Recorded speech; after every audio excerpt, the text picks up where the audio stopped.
if you look at the number of egg freezing cases over the past 10 years, I mean, the curve has just gone up exponentially. And we've tracked this, we recognize this. It's a service that people want. And one of my big initiatives in being the medical director is I don't want to offer a service unless we can look a patient in the eye and say, not only can we do it, but we can do it well. I've been practicing now, gosh, I think I'm on my 31st year. And we've seen really a lot of exciting changes over the past 3 decades. Most of the time, it's just elective. They're not ready to have a child. They're not in a committed relationship, or they're not interested in having a child as a single woman, and so they choose to freeze eggs so that sometime in the future they can potentially have a younger egg. Well, the first part of the journey is a consultation with a physician, whether that's by Zoom or in person, and we'll usually explain the process to them.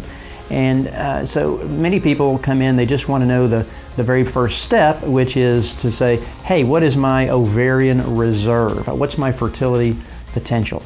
And ovarian reserve is the female equivalent of a sperm count. And so many women want to just know that. And the purpose of the freezing of the eggs is so that sometime in the future you can go through in vitro fertilization. Well, to me, education of the process is the most critical step. Anybody can teach you how to take an injection and come in at 9:30 for a sonogram. That's the easy part.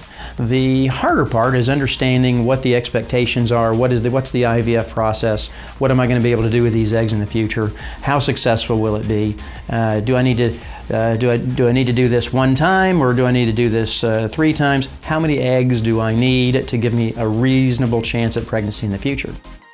We've got a good laboratory, we've got experienced embryologists, and I would hope that they would recognize that.